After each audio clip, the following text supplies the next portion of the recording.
Welcome to the pilot season of Crossing Phase, the podcast featuring a Christian and a Muslim talking religion and politics. What could possibly go wrong?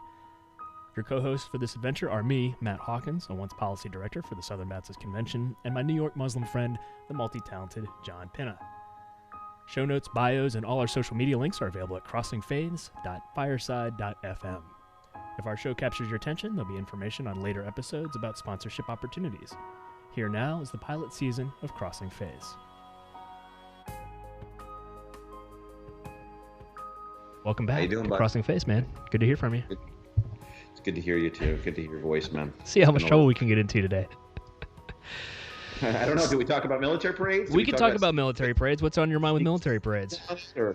I had this morning, I had a friend of mine and who, government contacts, high up, calls me up and he says, can we talk counterterrorism? And I said, okay. And what do you want to know? Said, what are you talking about? Do I need to pack my bags? Am I going to Gitmo? And which I wouldn't mind because I need the break, to be honest with you. You just pray, slot out. Wait until the winter, man. The weather in Cuba's got to be brutal right now. I don't know. So I just don't. All I can say is that I'd be like, listen, I'm being detained. I just got to exercise, pray a little bit, eat. And you want to know what? I would name names. You'd be the first guy that would show up. I'd be like, listen. They'd be like, who's part of your crew? I'd be like, Matt Hawkins. And then it'd be just a long list of my friends. You guys would all be down there with me. So you laugh. I'll be honest with you. If you're saying it's the verbal grenade, right? If I go down, you all go down. Well, no, it has nothing to do with going down. It has to do with why would I want to be with strangers? So, you just sort of hang out with friends at Gitmo. Yeah, I mean, I'd just be like, Matt Hawkins, first guy you got to pick up, hold him without trial, indefinitely with me down here. We're gonna have a radio show. It is what it is, As long as we can podcast, we'll go. Yeah. So, anyways, he calls me up and he goes, "Why do you think somebody hasn't gone in? Why do you think?" He goes, "Can I use the word jihadi?" And I go, "You can use whatever word you want. It's America. I don't care." Yeah. So he goes, "Well, what do you think about the word jihadi?" And I go, "Well, jihadi, is a very pejorative term. It's and I used your example. I go, the word jihad means struggle in Islam, and it's just like the rainbow, meaning Noah, right? The covenant. We're not going to that God is not going to flood and murder everyone all over again, right? Right. Right. Isn't that what the symbol of the? It does. Yeah. So the rainbow was co-opted by the LGBTQ community, and I'm not taking a position right now against that or for or against it, but I think it's an example of symbolism that has been repurposed. Right. So it's the same thing. So when people see the rainbow, they don't think, oh, God's not going to flood us again. Mm-hmm. And this has to do with the covenant with Noah, not Nova, the television series that does science. So Noah, and then it's the same thing with jihad. Jihad means struggle in Islam, and there's different types of struggles. And most people think war. And but there's jihad al-jung, for example, which is like the jihad, the struggle of the tongue. If someone's lying, then you have to step in and you have to correct them. You can't let a lie go, right? You can't be indifferent to certain things, right? Yeah. So jihad means in this context and in, I think, our normal or in the parlance of our times is war. Mm-hmm. And it means holy war, right? Yeah. And so I'm not going to go into whether that's right or wrong, but that's been co-opted by political Islam, which really isn't Islam. It's really a political movement, an anti-colonialist movement. Yeah, at least since 2001, it's been seared into the American mind as violence and war and terrorism, right? Without a doubt. So here we are, and he says, "Can I use the term jihadi?" I go, "Yeah, that's what it means, but." I also you try to take back your terms, and you're trying. So the more you use it, the more you reinforce the terminology and the redefinition of the word. Right. When jihad in Islam, if you're talking about war specifically, not stepping in indifference and all these other things, there's rules.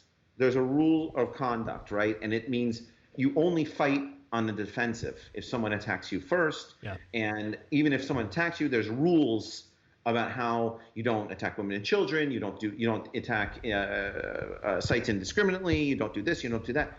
And so jihadis, they don't adhere to the rules of jihad, right?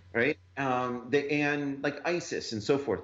So it was talking about jihadis coming across the border in the southern border from Mexico to the United States. Yeah. And again, that's not a statement of whether it is or isn't happening, because I don't know and don't have the information on that. But Sure. yeah. We'll set that aside for now.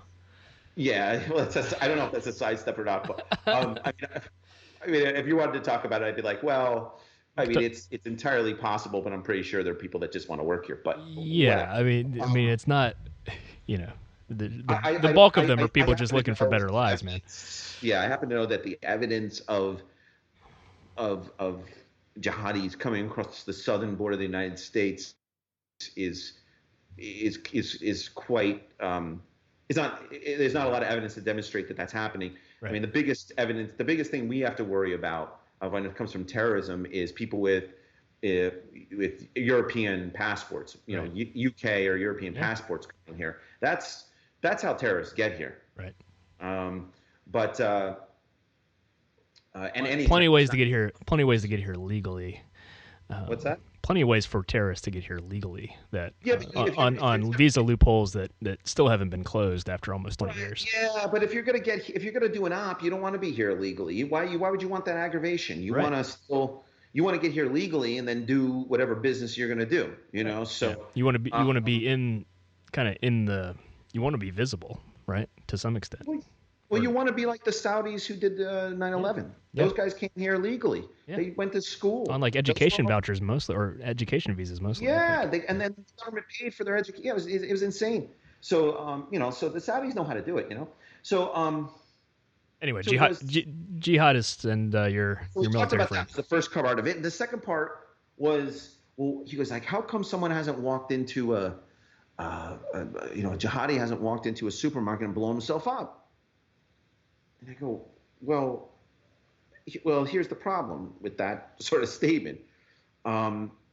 We're under siege right now in this country because you got Islamic extremism in our country, and these are sort of numbers from the Anti-Defamation League. So sure. You decide if the right or wrong. Like 24% is Islamic extremism. That's what they call it. Yeah. And then like 2% is left-wing extremism, and then 74% is right-wing extremism. Sure. So we're talking about domestic terrorism in our country. Yeah. Those are the numbers. Yeah. Right. So, and I was saying, well, look, we've got people attacking synagogues and churches and all kinds of things, and they're rocking in there with weapons and shooting people up. Yeah. So all over so we have all kinds of terrorism happening right now, but we always have to highlight it when it's Islamic terrorism, and I said, well, the reason why Muslims aren't going into supermarkets and blowing themselves up is because the majority of Muslims are not terrorists, and those that are terrorists cease to be Muslim. So there's, number one, a tremendous amount of good of the community that's here is, and globally they're not violent, and they don't adhere to any violent theology or rhetoric at all. Yeah. So the idea that, well, why hasn't it happened yet? The next statement was, well, our law enforcement must be really good. I go, well, I think our law enforcement, they're wonderful and on point and so forth, but I don't hear about the FBI cracking cases about terrorist cells, and if they were, they would announce it. I think there needs to be much more investigation going on into terrorist cells and what's going on here and there and all over the world. I always was saying, look, there's no such thing as a counterterrorism expert. Right. And he was like, what do you mean by that? And I go, well, a counterterrorism expert. All these counterterrorism experts that you see on the news sitting there, they didn't have the foresight to stave off 9/11 or Sri Lanka or the attack on the synagogue up in Jersey. Yeah. They didn't have Pennsylvania. Pittsburgh. Yeah. And I said they didn't have the foresight and to say, hey, this is happening, and they're caught up in the business counterterrorism, which means that the act has to happen, and then they get funding Right. to then train and do things.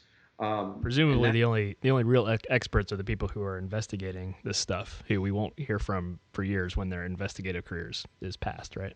Right. Well, look, I was, and their insights then will be dated. Yeah. Look, I was helping the inspector general on ethics and rules issues when it came to offshoring U.S. development funds in Afghanistan.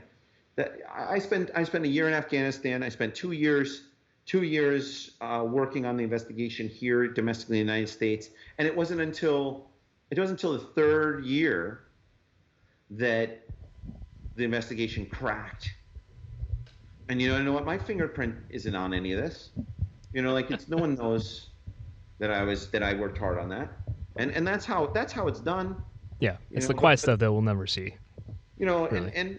and counterterrorism. When you say counterterrorism, the only way to do it is security, economic development, education, with the glue of governance. That's how you do it. But I think it's strange to say, why hasn't a jihadi walked into a supermarket and blown himself up? Like what does that mean? Maybe in what way are you expecting that to happen? But we're not looking at the mass shootings that have been happening throughout the country. Interesting. Selling security services to grocery stores. Well, I mean, look, you used to be able to drive up to the Lincoln Memorial and make out with your girlfriend. Yeah. So in the White House. You can't do that anymore. And we're becoming heavily socialized at a young age, with being patted down and all this other stuff, which because and becoming more security driven in all this stuff. I remember we used to be able to walk up to the and meet people. Yeah. So I don't know. We got into a lengthy conversation about it, but I don't know. I just I always assert that when someone designates themselves as a counterterrorism expert, I go, okay, what cases have you cracked? Let's hear it. What makes you a counterterrorism expert other than you went through some training? And it's different on the tactical level when you're talking about tactical response. But these guys that sit in a desk in Washington or try to focus on counterterrorism from looking at a screen or doing Google research, no way. So I think I was telling them, look, you need to mobilize diaspora groups. You need to engage in these groups to make sure that you're not just sitting around with people that are Yale, pale, and male just in one room.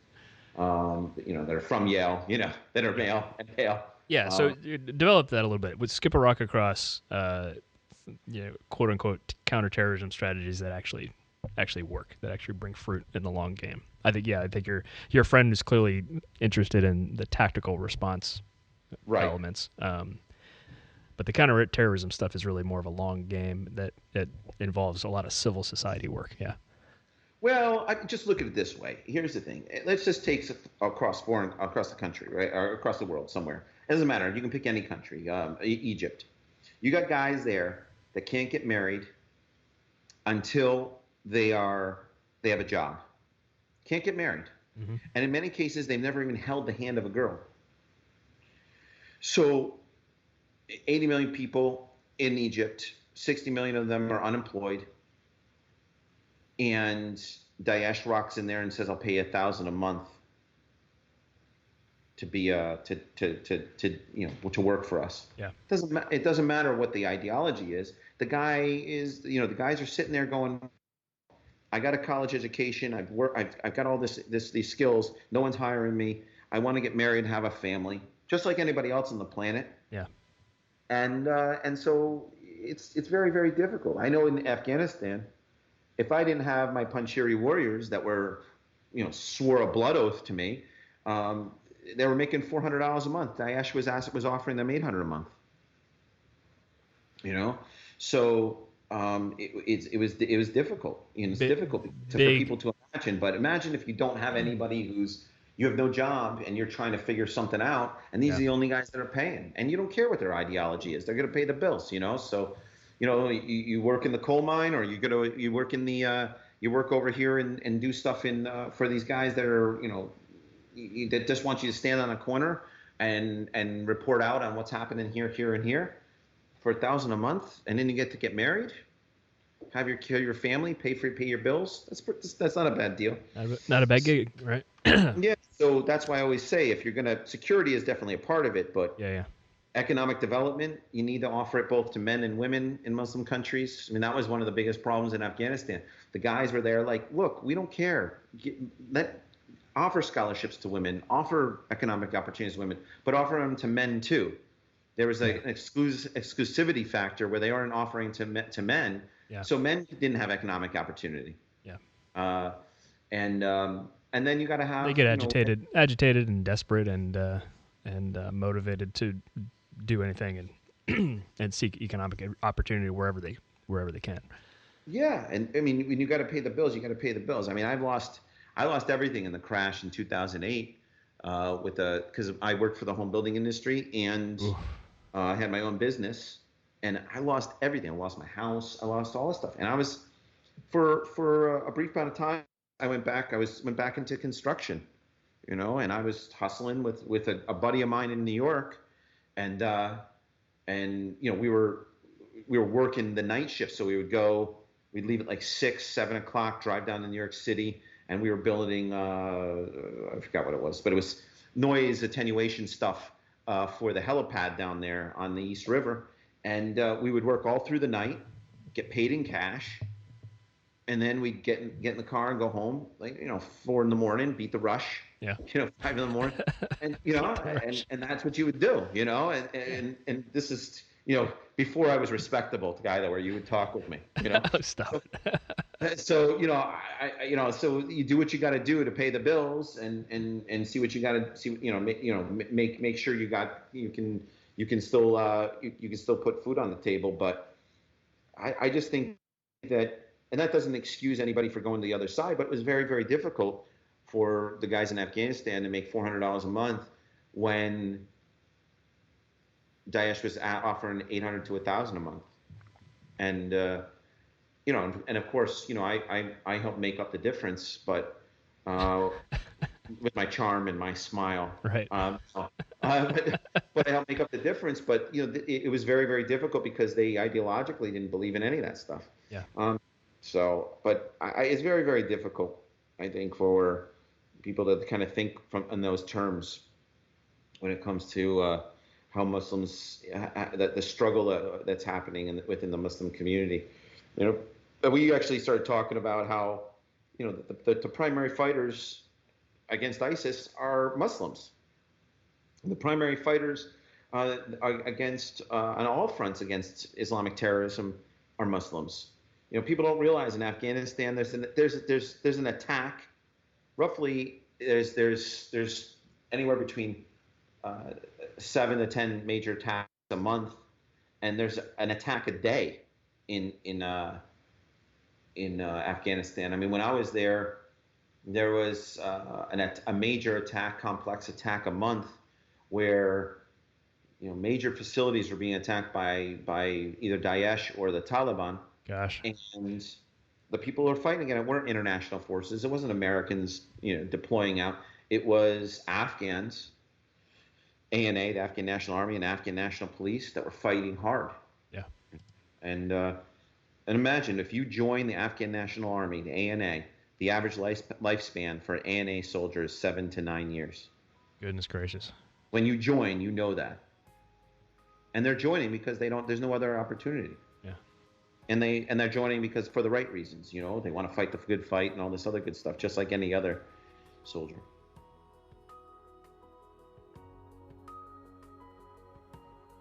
John and I launched this podcast because we think it's an opportunity to show a unique friendship and have some interesting conversations with our friends. We invite you to join us. If you like the show and would like to explore sponsorship opportunities, contact me on Twitter at mthawk or on the web at crossingfaiths.fireside.fm.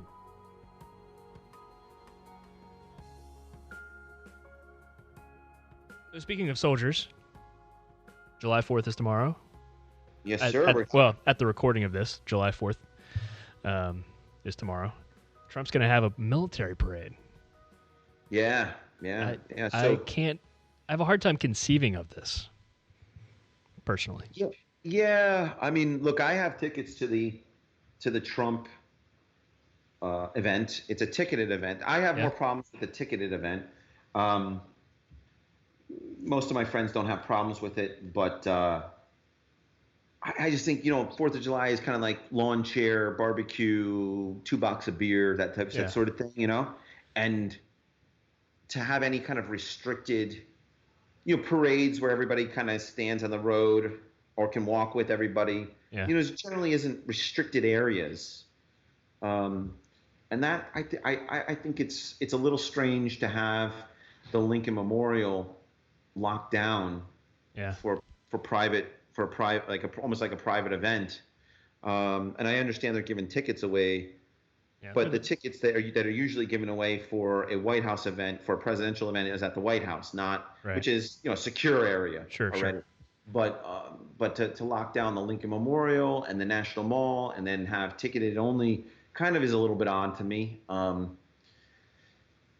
The display of military stuff is odd to me. I would get it in the celebration of, say, a recently won military victory like that I would get in an American context. Still, but even still in a recent military victory, we always have the parade of dudes. Right. We very seldomly have, like soldiers, because we celebrate our people rather than the hardware, Exactly. Yeah, definitely. But, to do it just,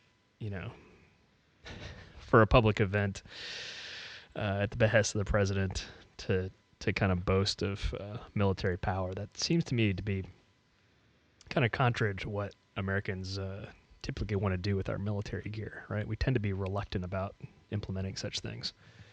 Yeah. Or deploying, right? Yeah.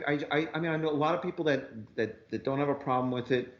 But I do think it's a little odd. It's a little odd just to have to feel that you have to have a display of armor and tanks and all stuff. See, we're in 110 countries in the world. We are the only country with strategic ability. We have tactical and strategic ability. Right. Most countries in the world have tactical, and that's it. And everybody that needs to know that knows that.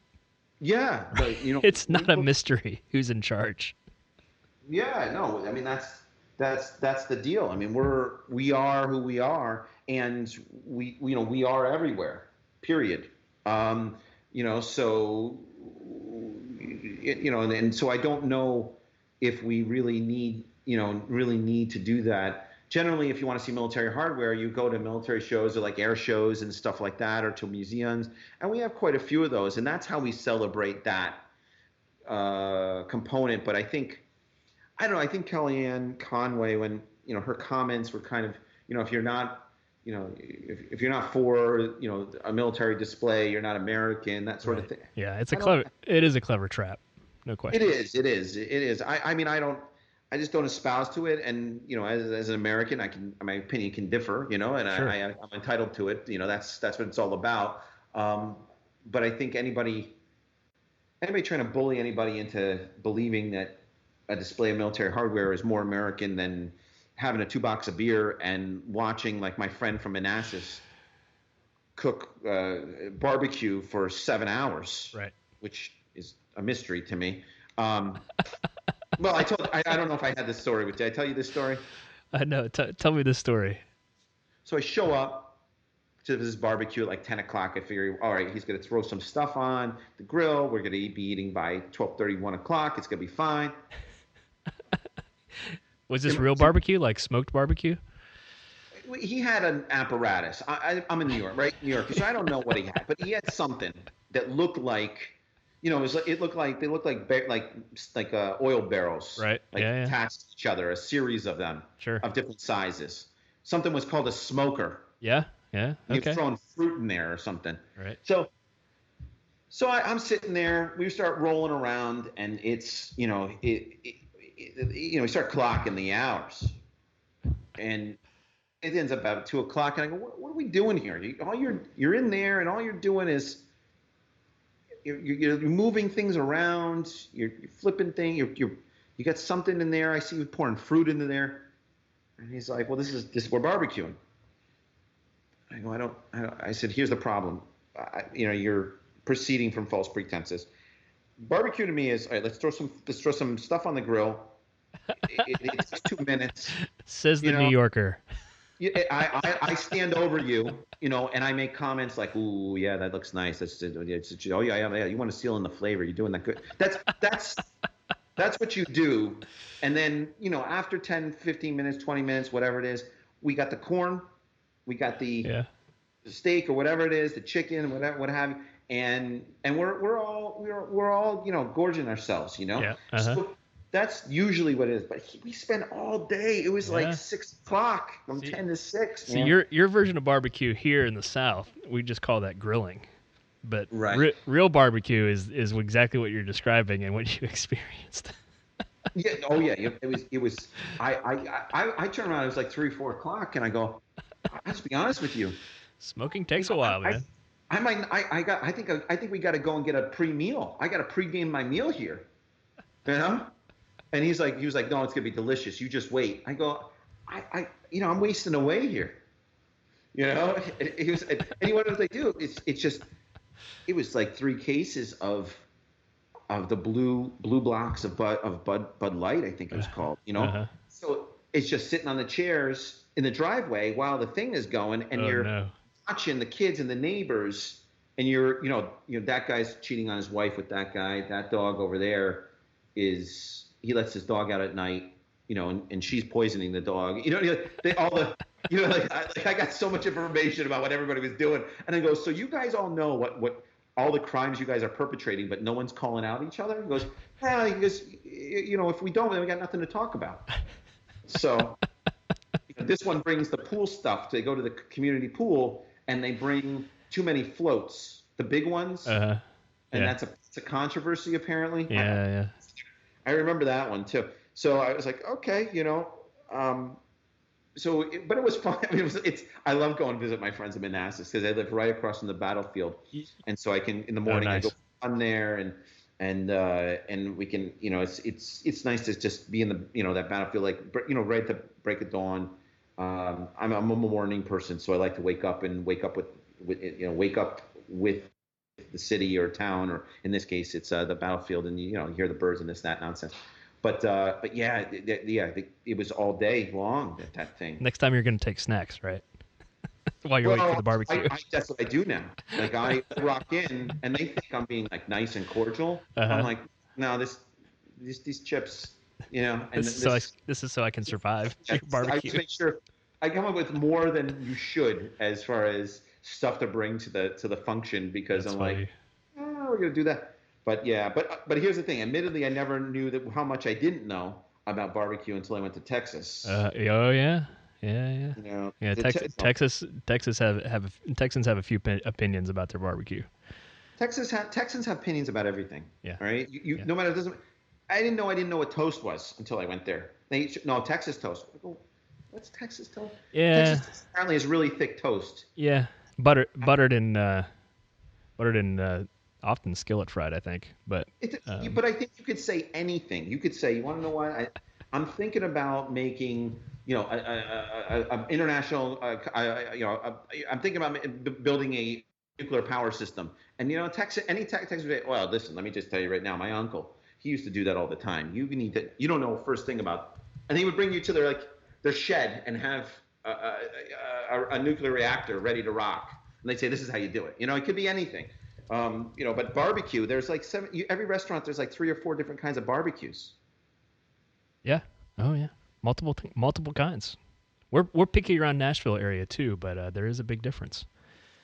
So what's the difference between Texas barbecue and Tennessee barbecue? Well, I'm glad you asked. Now, is this a trap? It's not a trap. Well, it might be a trap for me. It's not. It's like you were like, okay, this is the lie that I have to tell outsiders. It's a trap for me, potential trap, because I'm either going to tick off Tennesseans or I'm going to tick off Texans. But you're already a New Yorker, and your bias has been exposed Texans already. Texans are already mad at everybody, so it doesn't matter. So Texans I trust for brisket. It's a beef brisket. Okay. Always the fatty, not the lean, and in my opinion. And Nashville I trust for pork barbecue. Now Texans don't think that pork is ever qualifies as barbecue. It doesn't. But in Tennessee, it does, and in other places in the South. Why is that? Well, you can smoke the pig just like you smoke the beef.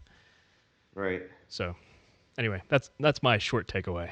And then I won't get into the sauces, the sauce difference between Right. So, are you a native Tennessean? I am not. I married into Tennessee life.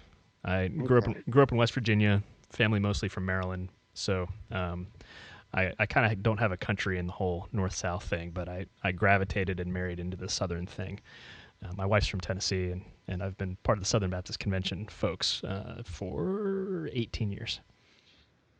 Okay. So, yeah. So I've lived in Tennessee just shy of as long as I lived in West Virginia. So West Virginia is still my home.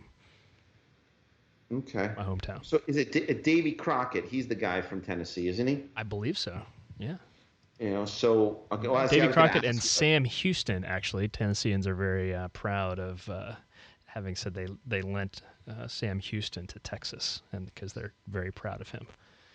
It didn't Houston. He's the guy who the Battle of San. This is terrible Spanish. There's no Spanish. The San Jacinto, that battle where it was like, remember the Alamo, he captured was it Santa Ana? That's Houston, right? You're getting now you're going to get me in trouble with Texans because I'm going to plead ignorance on some of that history because I'm. See, I was going to ask you all the Davy Crockett questions. I was going to be like, all right, there's a rumor that he survived the Alamo. Yeah. See, my 8th grade civics and state level history were all West Virginia, so I'm not as familiar with Tennessee. I'm still. Well, I happen to know West Virginians didn't do a goddamn thing in the Alamo. How about that? That is true. That much is true. We did not contribute a thing to the Alamo. Right. I'm guessing that West Virginia was probably still part of Virginia at that point in history, but I'm kind of guessing without going back and looking at dates. So we got way off track. Yeah, you're way off track. Right? Well, the battle cry for the Alamo was "Come take it," and a lot of Texans love to use that phrase, but that's fine. It's a good phrase to come take it, But it comes from actually Thermopylae, where King Leonidas, he's it's a Plutarchian phrase that he said to Xerxes, saying, "Come and take it." Spartans and the Persians, right? Yeah, that Xerxes is the Persians invading. The Spartans, the 300 Spartans. No one likes to talk about the 15,000 hoplites that were there, but that's okay. We'll pretend they weren't there. Just pretend it was 300 dudes. But yeah, so Molen Lab is the Greek for come take it, and that's where the phrase originated from. So there's your daily Greek. Thanks for the lesson. And I know you were thinking about that. I know today you had a burning desire. We're just about 30 minutes in, and we've talked military praise, jihadism, barbecue, New York grilling, and Alamo and Greek. This is the experience of I think what we want Crossing Faiths to be, right? Right. Well, we haven't even talked one thing about religion except for jihadism. I don't know. But then again, for Texans, the Alamo is religious, and Davy Crockett's like a saint or like a demigod or something. I don't know what they. And don't slight barbecue in terms of not being a religion. It's very much a religion in certain parts of this country. Well, I mean, it was So I'm saying that I don't know why my voice is lowering, but my buddy who's in Manassas, he gives that barbecue more attention. It's like than his girl. He knew all the nuances. He knew how to do things. He was like, "No, you do this right. Don't hurt her." Oh no! It's like, what do you mean hurt her? I was like, personifying the barbecue. He was like, "Well, she has a personality." I was like, I got enough. I got enough women in my life right now. Okay, I can't. I don't know what's going on here, but I can't even get involved. But it was like an emotional thing for him, and he was like my peepaw, he was talking for like 20 minutes about his peepaw, and I'm like, I'm assuming that's like a member of your family. Is that a name? And he's like, no. Peepaw and Meemaw, Grandma and Grandpa. That took that, like, that was like a, when you're sitting there and you're just listening to it and you're like, that can't be somebody's name. It can't be. Like, like it just can't be. Like, and I'm like, screw it. I'm just going to ask him the question. Is Peepaw like an actual situation or what? And he's like, Peepaw, Meemaw. Yeah. And I'm like, I don't. Yeah, we've got Meemaws and Pawpaws and Pop-Ups down here in Tennessee. Yeah, it was my first sort of exposure to that business, so it's all right. Are there equivalent nicknames for grandparents in your family, in your lineage, Afghani or? See, here's the problem. I call my mother and father. It's very Appalachia. I call my mother and father. I call my mother Ma. I call my father Da. I called my grandfather Pop and my grandmother Graham.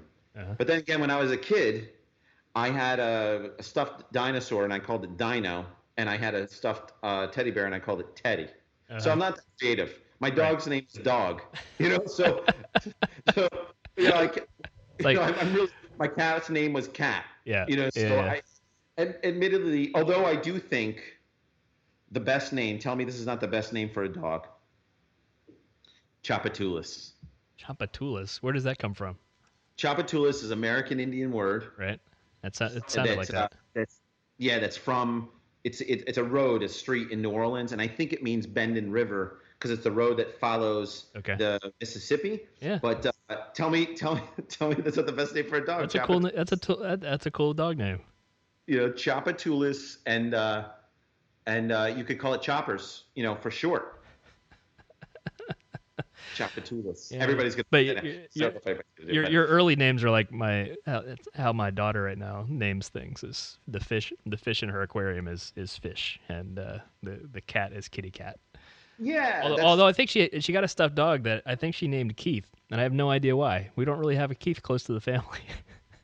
Well, I'm not sure if that was a veiled attempt to say that I'm immature, just like your daughter, or you know what I mean? Because I'm pretty sure you weren't saying your daughter was sophisticated enough to be naming things that I named. So I'll see, it's an effort at building bridges, John, and you took offense at it. No, I don't, you know me, I'm not this kid, so I don't really care. You know what I mean? So, my child at heart, like I said, Chapatulas, I always thought was a good name, but we had that conversation about Caiaphas. I'm big into names. Yes. In one of our previous shows, Caiaphas is one of the coolest names ever, but we can't use it. Can't bring it back. A lot of controversy because he contributed. Contributed to the crucifixion of Jesus Christ. Yeah. Right. And the premise the premise that I put forth was maybe because he kept the crucifixion nails, and it tied into the question that we had the question that I had was, could the priesthood of Jesus exist? Could salvation have happened without his death? Right. And you essentially said no. No. And it's a great question that I had never actually, frankly, really dwelled on, but further reflection, and I'm pretty confident. It was a long conversation that we had about that. And then, so if salvation couldn't happen because without his death, and he needed to die, then Caiaphas was providential and part of the plan, which means his name could be okay. Right, exactly. Because in the scope of God's sovereignty, right? Right. We who believe in that sort of thing, that the crucifixion did have to happen in order for the resurrection to happen, in order for our debt of sin to be paid and reconciled to God. So it had to happen, and it had to happen by God's sovereignty. So in that case, Caiaphas is a pretty helpful dude because he helped facilitate that. Right, and it's not his fault, right? He was just he would have perpetrated the crime no matter what, because that was his part to play in the theater of redemption. Uh-huh. How cool is that? That's cool. That would be a great. Hey, See, we got a Muslim on a podcast teaching New Testament Bible stuff. Theater of redemption. Theater of the That's a great term. It's a great name for a Christian rock band. It is. Theater of redemption. Theater of redemption. That's a great idea.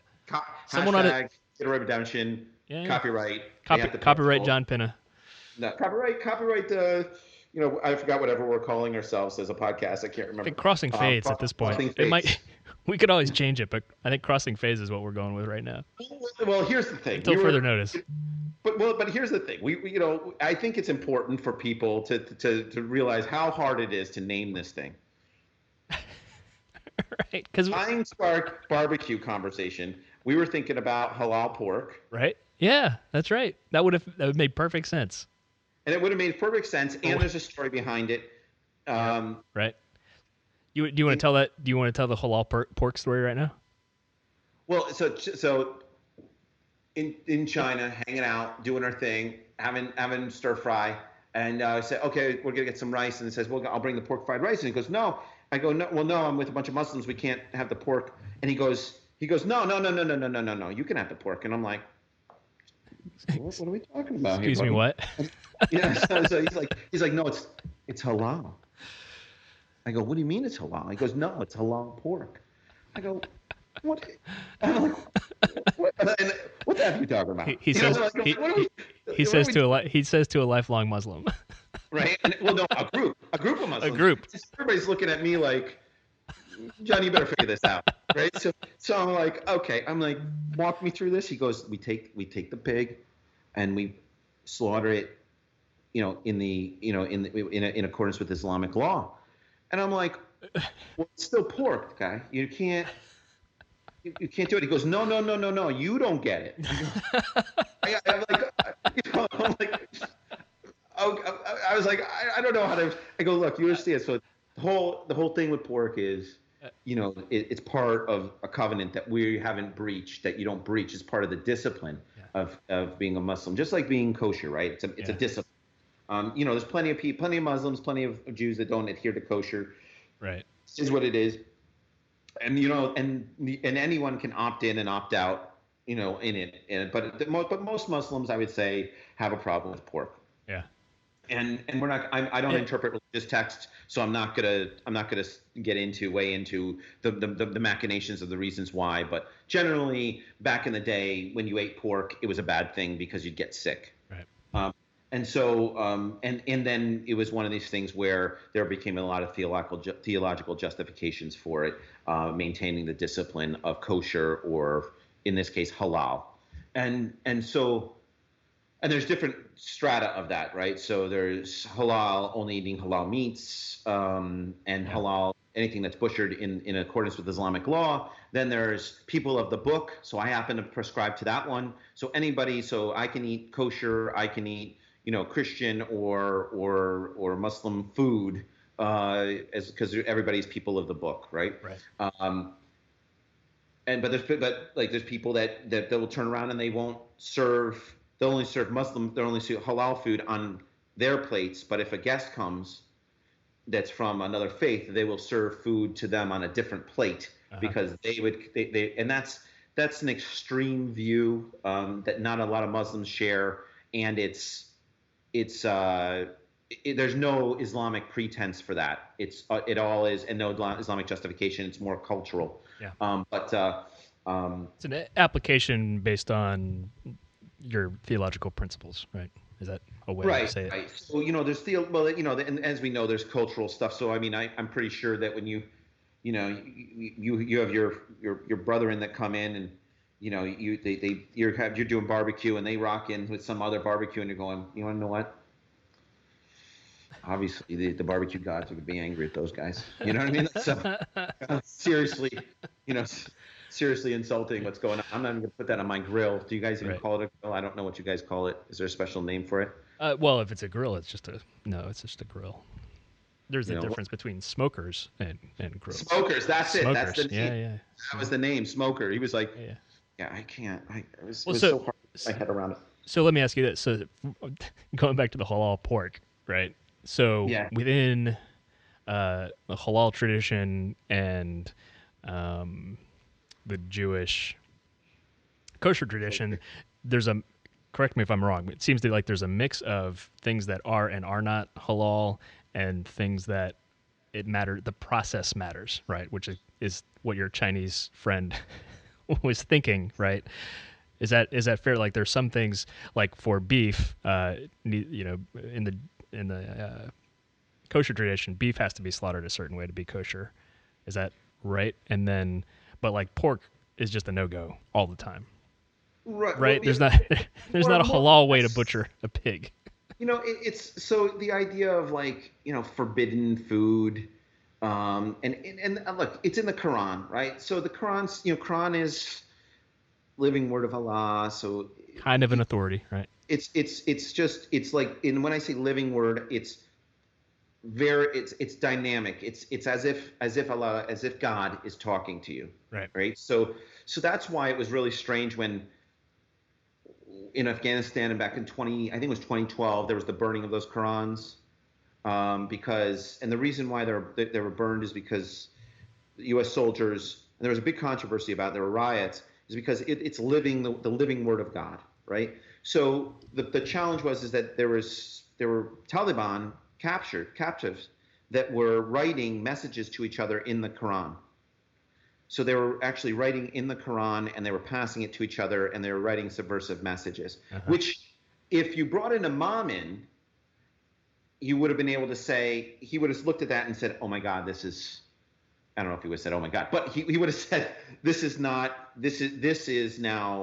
haram, this is a sin. And then he would have rained down on those guys for writing into the Quran and writing messages, because you're not supposed to deface the Quran at all. Okay.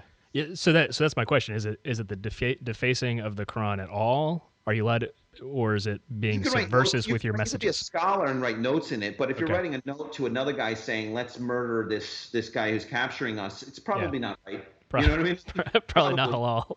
It's probably not halal, and so the problem is that the commanding officer took all the Qurans and then burned them, and got rid of them. If he brought an imam in, this is cultural competency. If he brought an imam in and an imam saw that, an imam, a Muslim priest, and brought him in, and he would just turn around and he would have been like, oh my God. And then he would have rained down on these guys and it would have gone completely a different way. Yeah. But if you were to ask me how to destroy a Quran, how to get rid of it, I don't know. I have no idea what to do with it. I would, I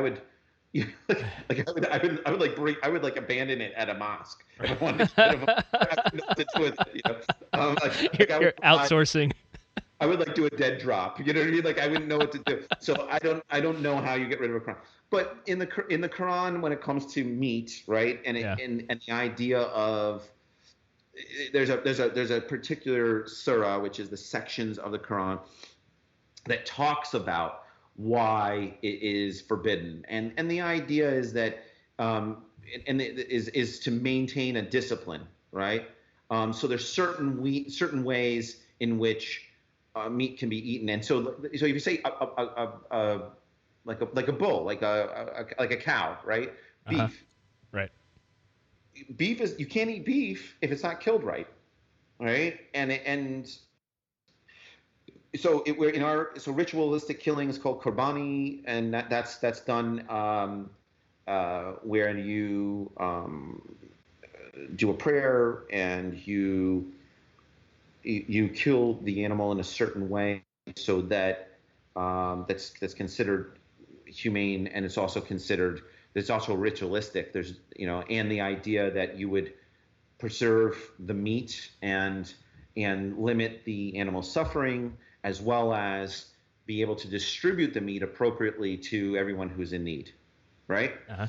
So there's a whole process behind that when it comes to maintaining some sort of discipline in maintaining some kind of can you maintain a cordial environment when you're murdering an animal? I don't really know. But the idea of limiting suffering and then also maximizing the amount of meat butchered to distribute to, while not contaminating it, and that's where all this stuff comes from. Right. And so, pork pork's taboo for many reasons. But Deuteronomy, it talks about the pig. With you guys, I always pick Deuteronomy, out because what does Deuteronomy mean? Do you know what Deuteronomy means? Yeah, it's the second time. So there you go, second time around. Because we're basically hearing the law again. It's a second iteration of the law. So it's a laying down of the law, 2.0. Yeah, kind of. Or it's a second iteration of the original law, augmented, I think you could say. You're so nice to me, man. Because I'm like, law, the second laying down, the law 2.0, and you're like, well, all right, John, you're so good with me. You're so nice. You're such a great handler. Like yesterday, I was talking to one of the pastors, and I was chatting back and forth, and he was like, wait, how do evangelicals and Muslims, how do we work together? He goes, where do we start? And I go, you start off with Hazrat Isa. And he goes, who's Hazrat Isa? And I go, Isa comes from Isos, the Greek, Isos meaning Messiah. Isa is Jesus in Islam. And I go, you just start off with him. And I said, look, it's the same thing that's happening. And I go, Hazrat Isa, Jesus is coming back in the end of days to open up a can on the Antichrist. We just call him the Dajjal. It's all happening. It's the same story.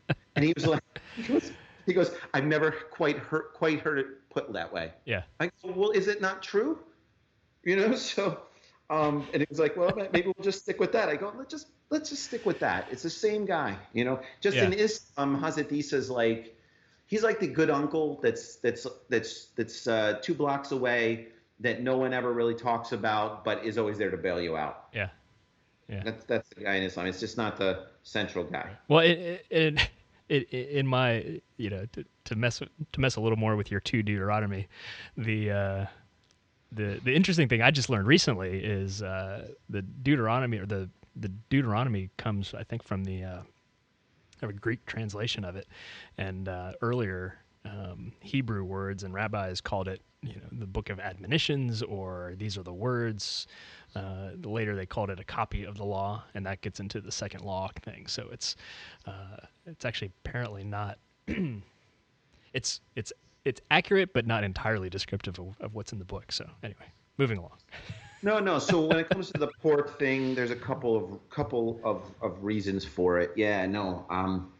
So one is that it's kind of, you can look at it as like the one sacrifice, the one thing that you're not supposed to eat to maintain the discipline. Uh-huh. The other thing is that there's the cleanliness issues and all that other stuff associated with pork back in the day. And then I think there is it's very explicit. It's like, listen, let's. It's in the Quran. It's the Surah 2. This is in the what's called the al Barakara. So and the idea is that you don't want to. It says strictly consumption of pork and strictly forbidden. Yeah. So yeah.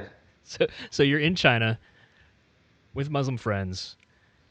Your Chinese host offers you, quote, halal pork. You all look puzzled. Scratch your heads. Well, I say he doubles down. What do you do? Well, the worst thing was he was just no, you got it wrong. I can't. It's like I can't. He was so confident. Yeah, and I said, well, walk me through that, and he was like, no, we slaughtered in the halal, in accordance with Islamic law, and I said, okay, so you have pig that and I go, well, we're not going to eat it, so you do what you want, but we're not going to eat it. But see, here's the thing, there's a lot of stuff, so so after a brief argument, and I was called a quilo quite a bit, which means round eye, like I was stupid, right? And he was shorter than me, but was looking at me like I was short. Do you know how to do that? Uh-huh. So I said, okay, we're gonna go with the chicken fried rice. We're just gonna do that, okay? And then go from there. But he was so mad at us. He felt like we were. Yeah. He knew we were in the wrong, and he was absolutely sure that we were obviously not well practicing Muslims. Felt like a rejection of hospitality, right? which is oh yeah, totally. You know, trouble like trouble in the East. When you hand the card, the business card with one hand, it's like a hate crime over there. Right.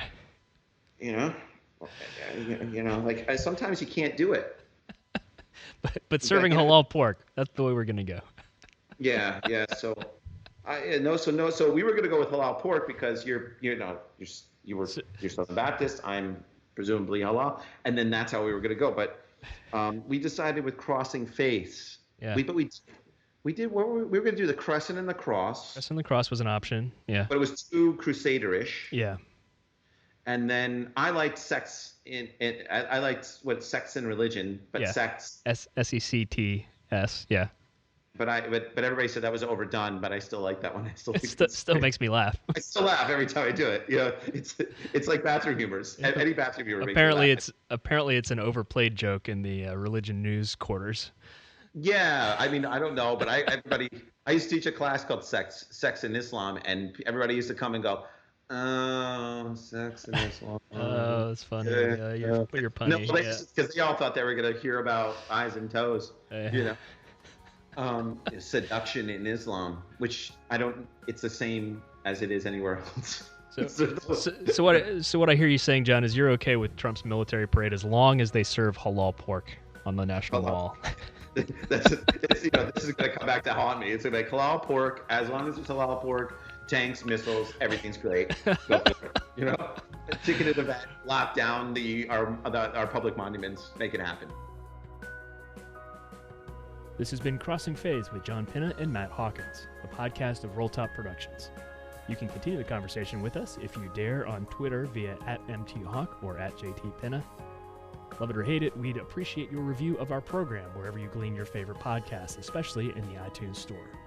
Sponsorships are available for Crossing Faiths podcast, big or small. If you'd like to explore what a sponsorship might look like, just reach out to me on Twitter @MTHawk or through crossingfaiths.fireside.fm.